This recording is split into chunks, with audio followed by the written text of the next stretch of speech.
নমস্কার বন্ধুরা, আমি কোজাগরি আবারও চলে এসেছি তোমাদের কাছে একটা ভিডিও উপস্থাপন করব বলে। আজ এখন যে টোটকা উপাচার সম্পর্কে তোমাদের জানাবো সেটা হলো চালের টোটকা। হ্যাঁ বন্ধুরা, ঠিকই শুনেছ, অগ্রহায়ণ মাস চলছে আর মাত্র কটি দিন পর অগ্রহায়ণ মাস কেটে যাবে। আগামীকাল 15ই ডিসেম্বর অর্থাৎ 28শে অগ্রহায়ণ, মহা শুক্রবার, অঘ্রাণ মাসের অন্তিম শুক্রবার। এই দিন যদি এই চালের টোটকা ক্রিয়াটি বা টোটকা উপাচারটি মা লক্ষ্মীর কাছে সম্পন্ন করতে পারো, হাতে নাতে ফললাভ করবে।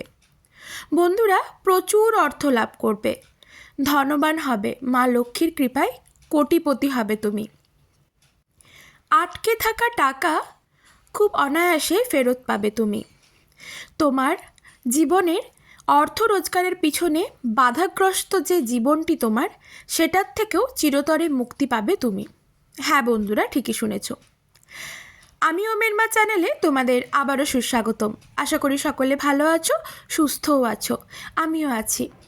বন্ধুরা, যে কোনো টোটকা ক্রিয়া উপাচার করতে গেলে মনে অবশ্যই ভগবানের ওপর আস্থা, বিশ্বাস আর তোমার মধ্যে পজিটিভিটিকে কাজ করাতে হবে, তবেই সেই টোটকা ক্রিয়া সম্পন্ন করতে পারবে। আমরা সকলেই জানি এই অগ্রহায়ণ মাস মা লক্ষ্মীর কতটা প্রিয় মাস। তাই প্রাচীনকালে এই অগ্রহায়ণ মাসকেই বছরের প্রথম মাস হিসেবে গণনা করা হতো বা বিবেচনা করা হতো।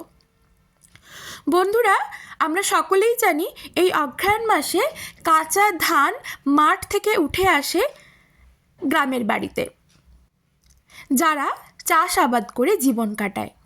তাই বন্ধুরা, যদি এই ধান তোমার নিজের চাষের হয়, অর্থাৎ নিজের চাষ করা ধান হয়, মানে নিজের জমির ধান হয়, তবে বেশ ভালো হয়। তা না হলে এই কাঁচা ধান তুমি যেখান থেকে হোক সংগ্রহ করতে পারো, তবে তাকে কিছুটা অর্থ দিয়ে।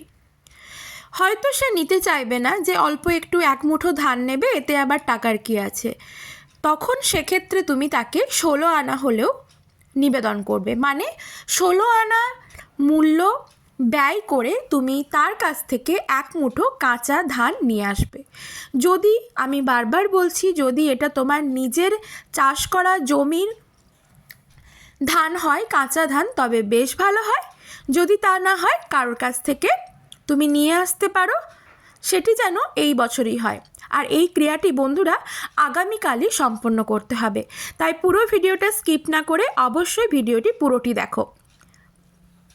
বন্ধুরা, এই ক্রিয়াটি করতে লাগবে এই অগ্রহায়ণ মাসে তোলা, মাঠ থেকে সদ্য তোলা কাঁচা ধান এক মুঠো, লাগবে গোলা সিঁদুর, অর্থাৎ যেই সিঁদুর আমরা মা লক্ষ্মীর কপালে অর্থাৎ সিঁথিতে নিবেদন করে থাকি, পরিয়ে থাকি, আর লাগবে একটি মাটির ঘট।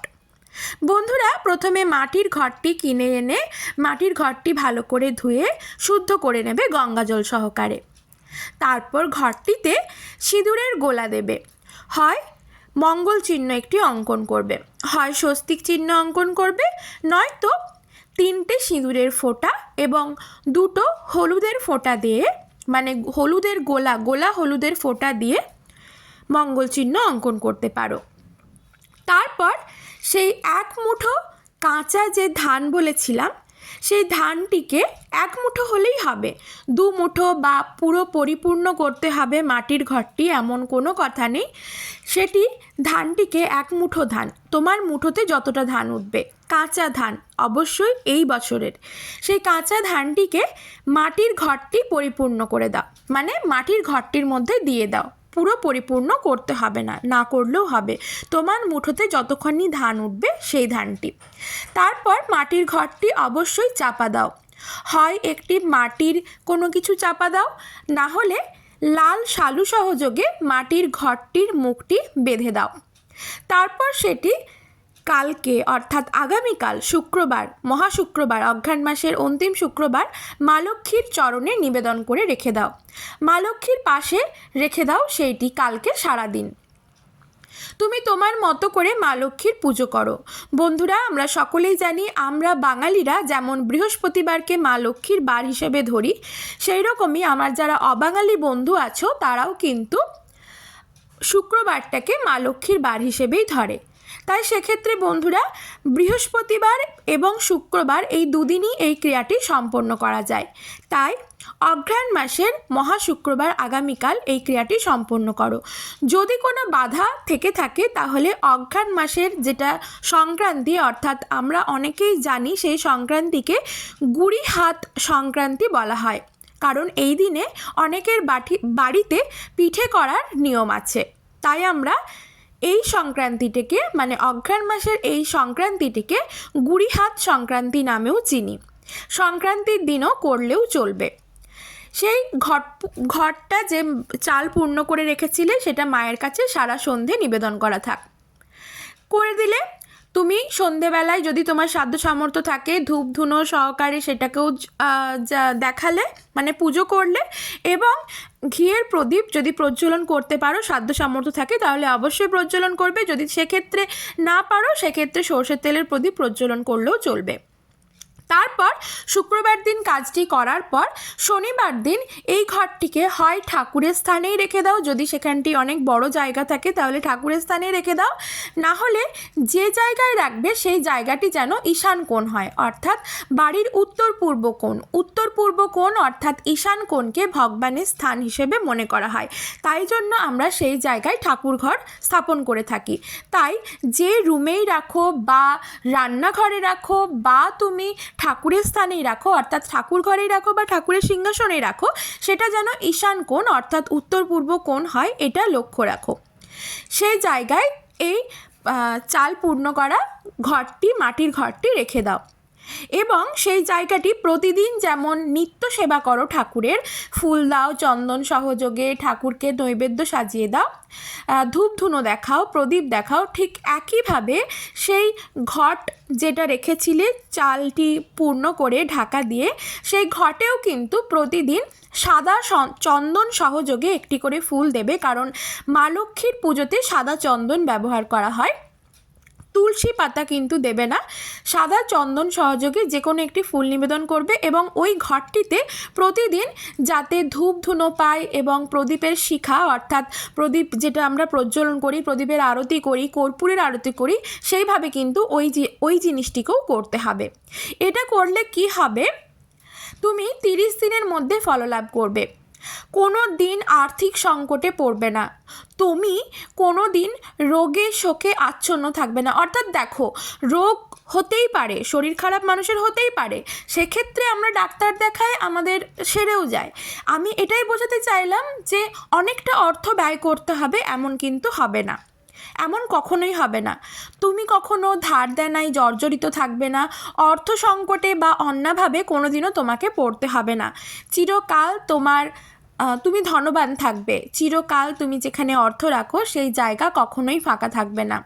দেখো বন্ধুরা, কর্ম তো করতেই হবে, কিন্তু কর্মের সাথে সাথে কর্মের মধ্যে যদি কোনো বাধা বিপত্তি থেকে থাকে, সেই বাধা বিপত্তি চিরতরে কাটানোর জন্য এই টোটকা উপাচারগুলিও করতে হবে।